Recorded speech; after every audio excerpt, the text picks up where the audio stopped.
사랑하는 여러분, 여러분들 일상 생활을 하면서 가장 많이 사용하는 것이 무엇이죠? 아마도 이제 스마트폰, 핸드폰일 것 같습니다. 어쩌면 우리가 밤에 자기 전에 핸드폰을 충전해 놓고 아침이 되면 이 100% 충전된 핸드폰을 집어 들고 외출을 하게 되죠.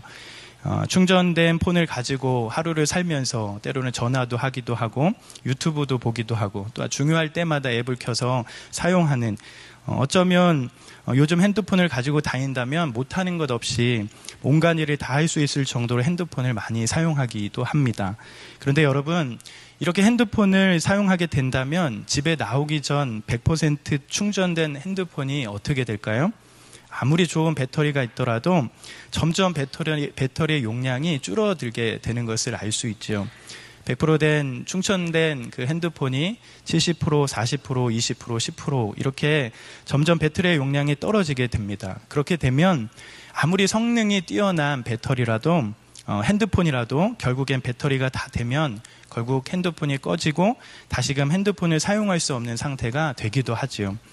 문제는 핸드폰이 꺼지기 전까지 겉으로는 멀쩡해 보이지만 실제로는 핸드폰을 쓰면 쓸수록 핸드폰의 배터리의 수명이 다 되어 가면서 핸드폰이 죽어가고 있는 중이라는 사실을 알게 됩니다.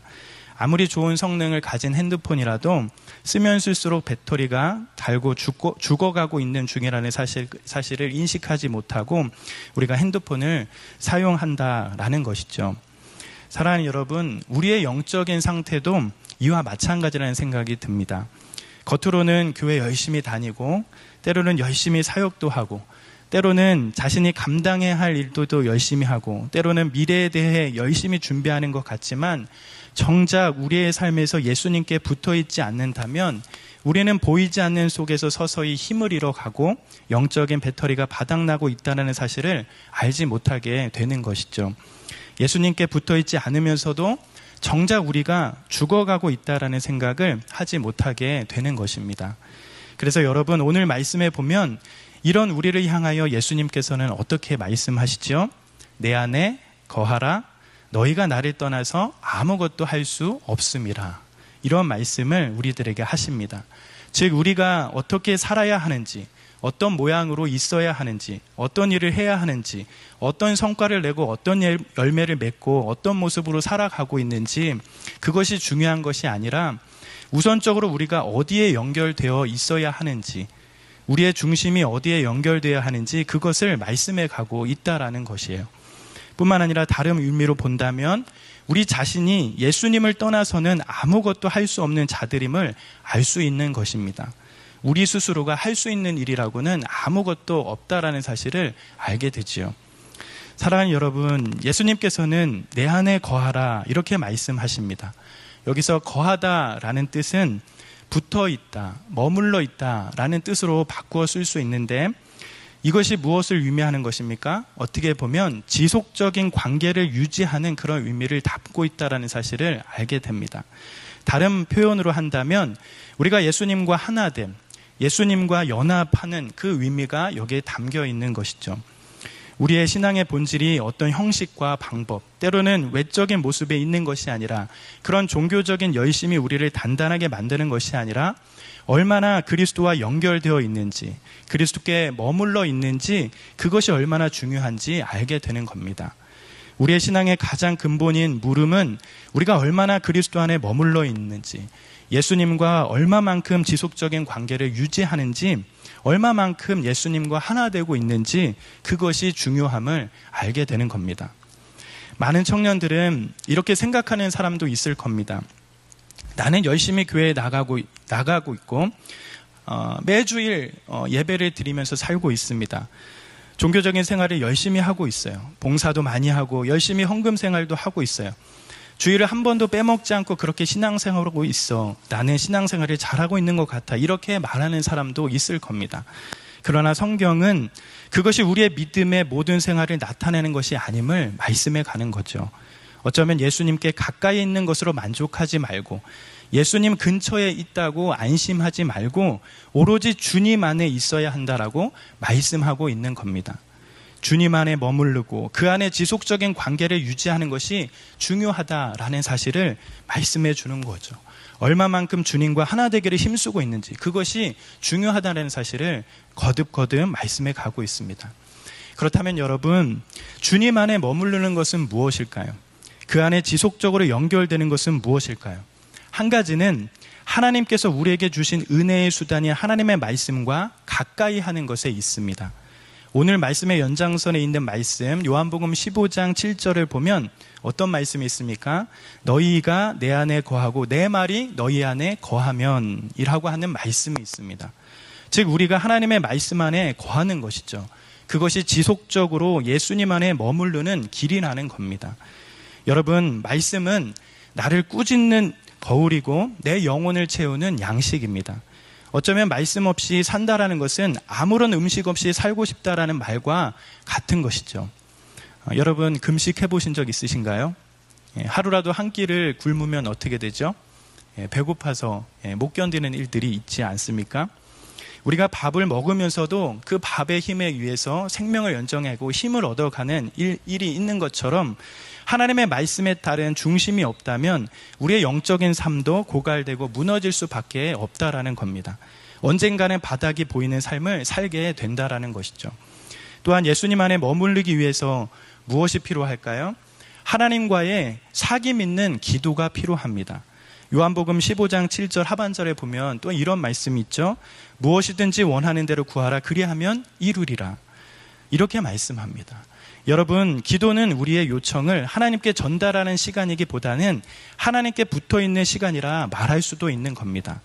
하나님의 은혜가 내가 필요하고 하나님의 인도하심이 필요하고 나는 할 수 없기에 주님만이 나를 온전하게 만들 수 있음을 고백하며 겸손하게 주님을 찾는 시간, 그 시간이 바로 기도의 시간이죠.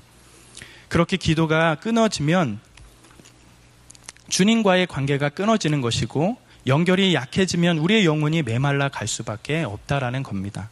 여러분들의 기도가 약해지는 이유는 바쁘고 분주해서가 아니라 시간이 없어서 기도할 수 없는 것이 아니라 그렇게 기도가 약해지는 것이 아니라 주님께 붙어 있음이 약해지는 결과로 오는 것임을 알아야 합니다.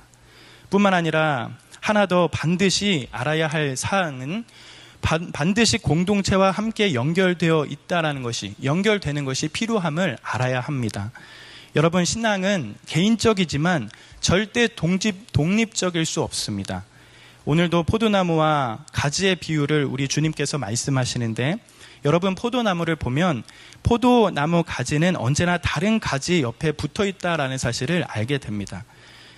때로는 많은 열매를 맺지 못하는 가지는 많은 열매를 맺을 수 있는 가지를 위해 농부가 가지치기를 하긴 하지만 포도나무 안에 수만 가지의 가지들이 붙어 있어서 서로가 서로를 지탱해 주는 것을 알 수 있는 거죠. 신앙은 혼자 할 수 있는 것이 아닙니다. 반드시 뭐가 필요합니까?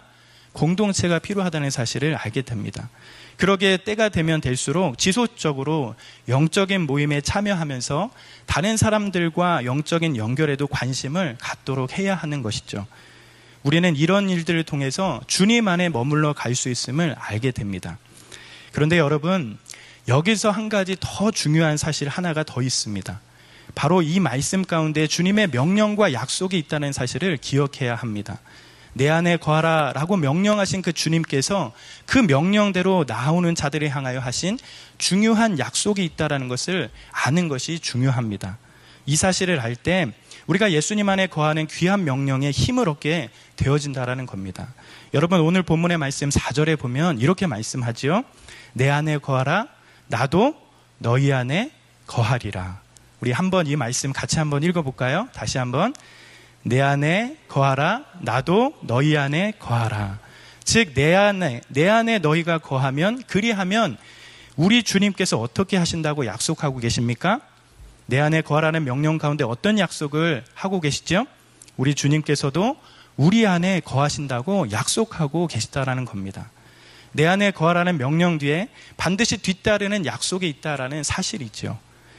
나도 내 안에 거하는 자들과 함께 반드시 함께 하겠다라는, 그리스도께 붙어있는 자를 우리 주님께서 반드시 절대 버리지 아니하시고 함께 하시겠다는 그런 우리 구주의 의지, 그분의 작정하심, 그분의 작심이 담겨 있다라는 그 사실을 아는 것이 중요합니다. 우리는 반드시 이 사실을 기억해야 하는 것이죠. 사랑하는 여러분, 우리는 한없이 연약하기에 여전히 흔들릴 때도 있습니다. 우리는 한계가 있기에 여전히 염려도 있고 두려움도 있습니다. 때로는 낙심도 우리 가운데 있게 되죠. 또한 매일의 삶 가운데 납득되지 않은 일들을 통하여 전혀 이해되지 않은 상황 가운데 때때로 실패를 맛보면서 살아가기도 합니다. 그러나 여러분, 우리 주님은 어떠하십니까? 주님께서는 흔들림이 없는 신실함이 계시고 변하지 않는 진실함이 그에게 있습니다. 죽음을 이기신 승리가 우리 주님에게 있고 어떤 어둠 속에도 빛으로 소망을 담으신 그 귀한 일들이 우리 주님에게 있다라는 것이에요. 우리는 흔들릴 수 있어도 우리 주님은 흔들리지 아니하시며 우리는 넘어질 수 있어도 우리 주님께서는 우리를 붙들어 주실 수 있다라는 겁니다. 중요한 것은 무엇입니까? 우리가 주님 안에 있느냐, 그것이 중요한 문제이겠죠. 우리가 주님 안에 있을 때 우리 주님께서는 우리 각 사람 안에, 우리 한 사람 한 사람 안에 여전히 함께 하시겠다고 약속하심을 믿고 그 주님 방편으로 신실하게 걸어가는 것, 그 신실한 주님의 약속의 말씀을 붙잡고 그렇게 주님과 함께 걸어가고자 하는 그 귀한 결단이 있는 것, 그것이 우리가 이 땅에 살아가는 귀한 방법이 되는 줄 믿습니다. 우리는 이번 찬양 예배를 준비하면서 송원이라는 큰 타이틀을 가지고 주제가 뭐였죠? 하나님과의 관계라는 주제로 찬양 예배를 열어가고 있습니다. 사랑하는 여러분, 여러분은 이 세상 가운데 무엇을 의지하면서 살아가고 계십니까? 여러분들이 이 세상을 살아가는 방법은 무엇입니까? 여러분들은 어떻게 주님을 믿으며 그렇게 살아가고 계십니까? 그리스도인은 그리스도와 하나 된 자, 예수 그리스도와 하나 된 자, 그 사람이 그리스도인임을 알게 됩니다. 우리가 이 땅을 살아가면서 어디에 붙어 있어서 살아가고 있는지, 무엇에 힘을 얻고 그렇게 살아가고 있는지, 우리의 영적인 힘은 어디에서 오는지 살펴보면서 주님 안에 거해가는 그런 축복이 우리 가운데 있기를 간절히 기도합니다.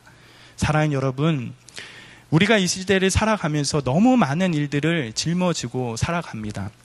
공부하고, 때로는 직장 생활하고, 때로는 진로와 관계와 미래를 걱정하면서 수많은 짐을 짊어지면서 우리가 삶을 살아갑니다.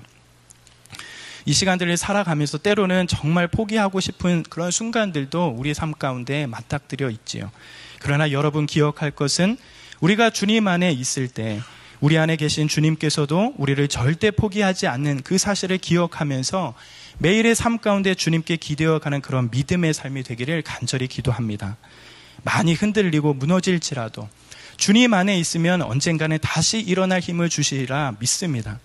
겉으로는 드러난 수만 가지에 집중해서 가는 것이 아니라, 겉으로 드러나는 수만 가지를 우리가 의지해서 가는 것이 아니라 영적인 중심이 어디에 있는지 그것을 살펴보면서 더욱 주님께 붙들려 가는 인생, 그런 복된 인생이 우리들의 삶인 줄 믿고 믿음 가운데 걸어가시는 여기 모인 모든 우리 형제 자매들의 삶이 되시기를 간절히 기도하며 축복합니다. 우리가 주님께 나아갈 때 우리 주님은 우리를 꼭 붙들어 주십니다. 그 말씀을 의지해 가면서 하나님과의 관계, 그 관계가 어떠한 관계로 삶을 살아가는지, 우리가 삶을 살아가면서 더 깊은, 더 높은 그런 하나님의 귀한 관계로 그렇게 또 성숙해 가는 그런 시간들이 여러분의 삶이 되었으면 좋겠습니다.